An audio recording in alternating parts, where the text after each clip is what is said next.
In this video, we're going to make good use of this otherwise wasted space under the wing of the table saw, because you can never have enough storage space in the shop. And like any good shop project, it starts by going on a scavenger hunt to see how much material I already have on hand to use up and determine how cheap I can be to get this thing done. I was actually able to use up every bit of these smaller pieces and only had to use half of a new sheet I bought, so you can't beat that. But step 1 is getting everything cut down to final size on the table saw. And I do have full build plans available for this if you're interested in the dimensions and want to build your own. And I think the saw stop is actually shorter and has less space under it than other saws, so this should fit under most cabinet saws as is.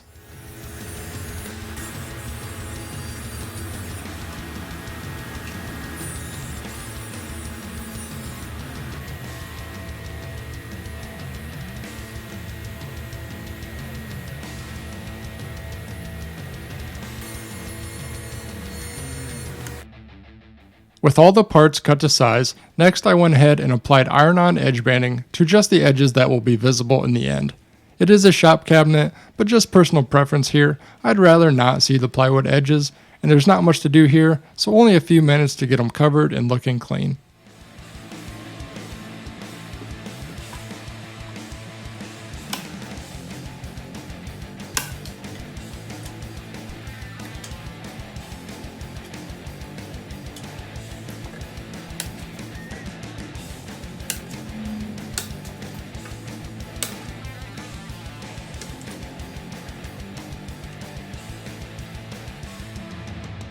To assemble the box, I'm using a mix of pocket hole screws and just regular countersunk screws where the pocket holes just aren't necessary.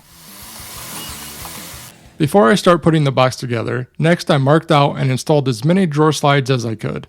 Designing plans for you guys, I lay all these dimensions out for you, and it just makes it so foolproof doing drawer slides this way.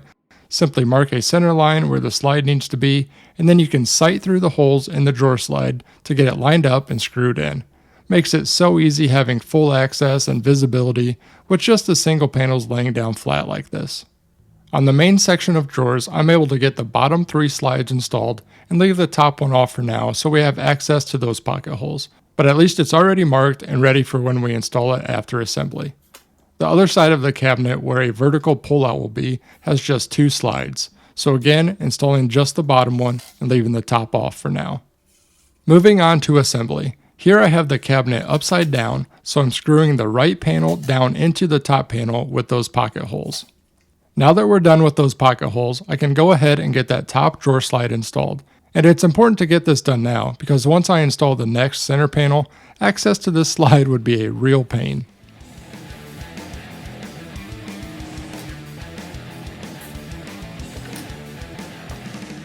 Here you can see I cut a piece of scrap wood to match the width of this opening and used it as a spacer to install the center panel. And then I can use it on the other end as well to make sure they're the same. Also, if you're familiar with the Craig pocket holes, you know your piece wants to shift towards the direction you're screwing as you drive it in. So by having the spacer there, the pocket holes are simply pushing the panel tight right where I want it, and you don't need to worry about trying to clamp this piece still or anything. After getting the left panel installed, now I could lay the cabinet down and attach the bottom. Just glue, tacked in place with some brad nails, then screwed in from the bottom.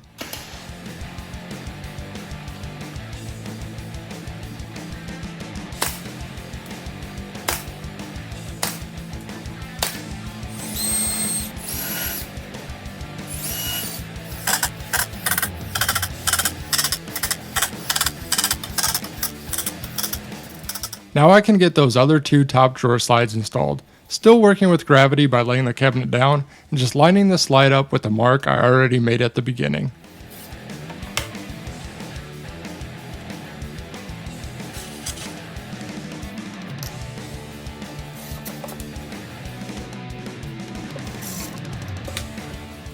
Lastly is getting the 1/4 inch back panel glued and nailed on.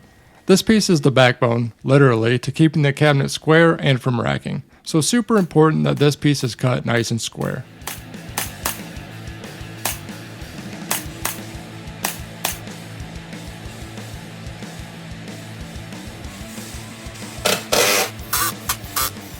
After getting the casters screwed on, I could go ahead and roll it in place to check the fit. And I just want to talk about the 36-inch saw stop like I have here for a second, since it's a pretty popular saw. Every cabinet I've seen, guys have completely removed the support legs from under the wing to make room for the cabinet, but I didn't want to do that. One, I didn't want loose parts and pieces just kicking around the shop, and two, I just wanted to keep the legs on the saw, adding stability like they're supposed to. Especially with my workflow and with my joiner right there, I'm always stacking heavy material for my projects right here. So I simply moved the legs from the factory location and moved them as far to the right as I could without doing any crazy modifications. So I could have made the cabinet maybe 2 inches wider if I completely removed the legs, but at least by moving it the 6 or 7 inches that I did, I'm able to have the best of both worlds. So I just wanted to highlight that in case you have the same saw and are wanting to build a cabinet for it. Anyways, moving on to the drawer boxes. I already cut most of these pieces to size at the beginning, so now that the cabinet is assembled, I just needed to take exact measurements for the front and back pieces and get those cut, along with the groove for the 1/4 inch plywood bottoms. Now I'm terrible at asking for this and should probably do it more, but while I get these made, if you could give the video a thumbs up, drop a comment, and of course subscribe if you're not already, I'd really appreciate it. I wish I could say numbers don't matter, but let's be honest, in the YouTube world, numbers are extremely important for growth and allowing me to make these videos. Liking, commenting, and subscribing are all huge, and beyond that, using the affiliate links in the description if you see a tool I'm using that maybe you're interested in, and my planned sales are all great ways to support the channel, and I really do appreciate all of it.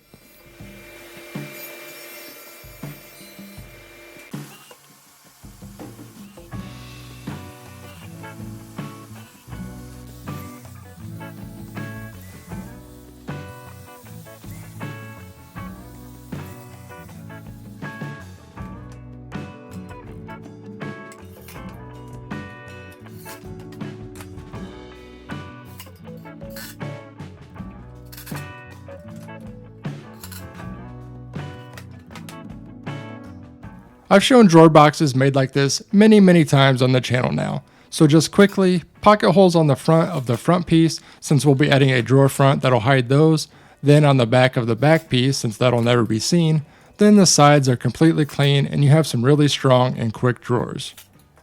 The vertical pull-out is just one big panel that I am adding a strip to on the front to be able to attach the drawer front more securely. Next, I marked a center line on all the drawer boxes to get the other piece of the drawer slide installed.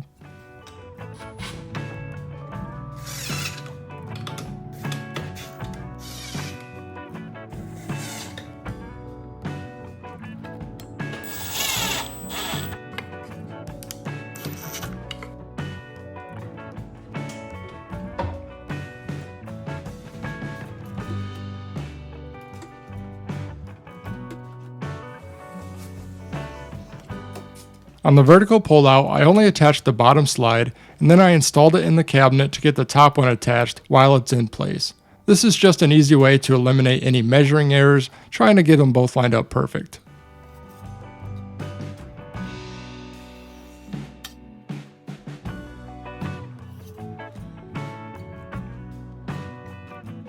Now I could get the drawer fronts cut to size, and I did edge band these off camera as well.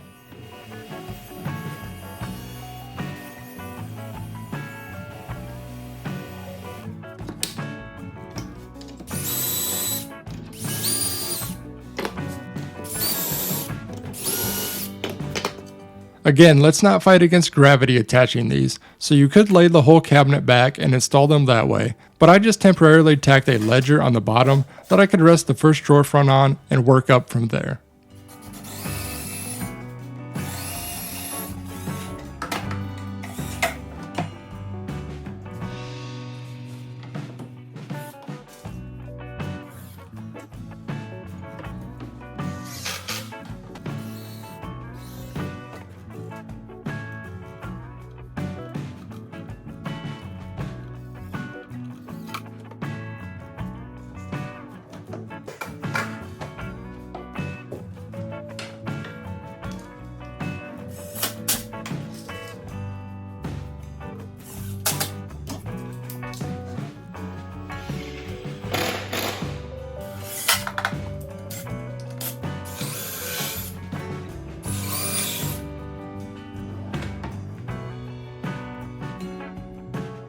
At this point, the actual cabinet is done, but now we can get to customizing this thing, starting with the pull-out, which as you can see in my case, is going to be full of blades and dado stacks.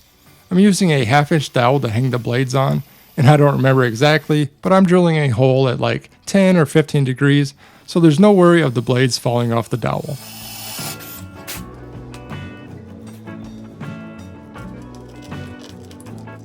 Now for my dado stacks, I'm just using screws since the screw heads will keep these from falling off.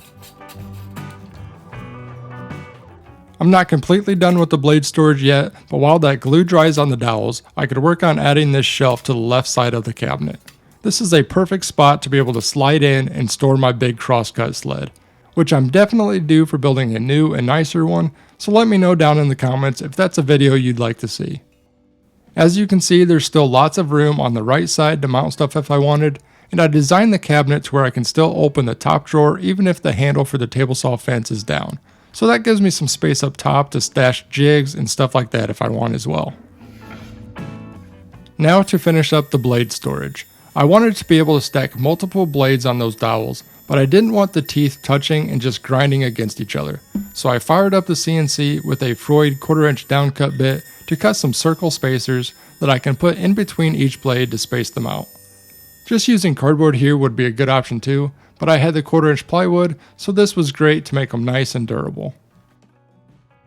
I'm sure I'll keep customizing more as I use it, but for now that's a wrap on this one.